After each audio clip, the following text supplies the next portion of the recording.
Assalamu alaikum, good day. Her Excellency Maria Leonor Robredo, Vice President of the Republic of the Philippines, Her Excellency Sheikh Hasina, Prime Minister of the People's Republic of Bangladesh, Board of Trustees of the Ramon Magsaysay Award Foundation, Ramon Magsaysay Awardees, past and present, members of the family of President Ramon Magsaysay, members of the Diplomatic Corps, Executive Director ICDDRB. Ladies and gentlemen, I am overwhelmed and extremely delighted, but also very humbled and thankful to the Magsaysay Foundation for this very great honor. I am grateful to the Foundation for selecting me, to those who have nominated me and supported my nomination, and of course, I thank my husband and friends, family and children, people of Bangladesh and my team at ICDDRB and IDESHI for their continued support.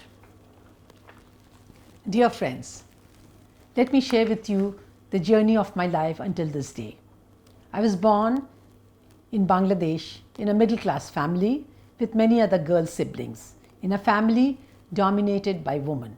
This matriarchal family was actually headed by my grandmother, FIRDAUSI Bano, after whom I was named.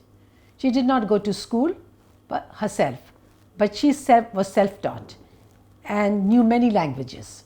She believed in girls' education and saw to it from our childhood that we sisters learn to have a purpose and determination in our lives.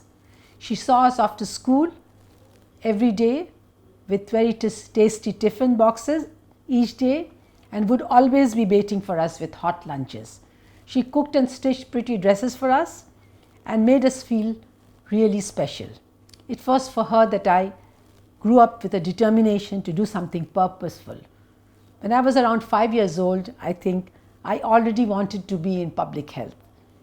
And my first wish was to be Florence Nightingale. And from then onwards, I kept on changing my interests until I got into the University of Dhaka to study biochemistry and molecular biology. This was when I learned the details of the physiology, biochemistry, immunology, nutrition and molecular basis of life and the working of the human body. It was with great interest that I tried to assimilate all this information, and my efforts were always aligned to better understanding all the health and nutrition problems of people in this country. After completing my PhD from Liverpool, my husband and I returned to Dhaka within a week. I started teaching at the University of Dhaka and tried to carry out research, but it was very difficult for me to do both research and teaching simultaneously. Within 6 years, I realized that I was born a researcher and a full academic profession somehow left me dissatisfied. Although fortunate to start my profession as a teacher in the best university in Bangladesh, I was soon moved to ICDDRB to become a full-time researcher. Ladies and gentlemen, I do not know how much you know about Bangladesh. In the beginning of my career, I had to learn a lot about the public health problems confronting our country. Infectious diseases in the 1980s were still a major killer in the country. Cholera and typhoid, though these are ancient diseases, were still causing so much pain and affliction and misery to people every day. Our ICDDRB hospitals were filled up mostly with people needing care for dehydrating diarrheal diseases, especially cholera. I involved and immersed myself in laboratory work to understand the immunological basis of these diseases. I started exploring ways to answer questions that still remain unaddressed. The role of vaccines to protect against these diseases appeared to me to be the most important solution in tackling these problems. Indeed, I was inspired by the work that was being carried out for so long at ICDDRB, both in clinical care and vaccine development. Although I published a lot, I soon realized that if I do not reach out to communities around me and try to help them, I would end up my career and not achieve anything. I then decided to focus on studies to reach out to protect people against cholera and typhoid using solutions offered by vaccines, which are the main public health tools or the short-term tools for eliminating disease from high-risk populations with poor access to clean water, sanitation, good living conditions, basically diseases of the poverty-stricken people.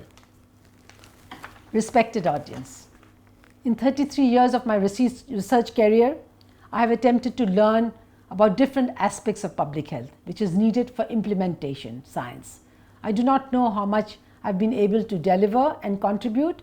I'm grateful for this award to Bangladesh, to ICDDRB, the institution that has given me the environment and encouragement to carry out my work. And last but not least, to the great team I have in Bangladesh, in ICDDRB and all over the world, without whose support I could never have achieved anything. I thank my family for their support. Ladies and gentlemen, I finish on a very tragic, sad and personal note. My husband passed away just several hours after the official announcement of the Magsaysay Award on 31st August 2021. He could not hear this wonderful news. His encouragement and strong support in the 45 years of our marriage has made it possible for me to dedicate my life to science and balance family life with research. I remain indebted to him. I want to share a message. He wrote to me 46 years ago. Wish you Godspeed. May Allah grant you much glory in your search for knowledge. He is not here today to join in this celebration, but his wishes for me have come true. I feel his presence all the time and he will always be with me. After receiving the Ramon Magsaysay Award, I now feel that I need to deliver even more for Bangladesh, for the people living in low and middle income countries of the world, for the people living in very fragile settings. The award has made me feel more responsible, and I promise to dedicate the rest of my life to public health and contribute to saving lives. Thank you very much.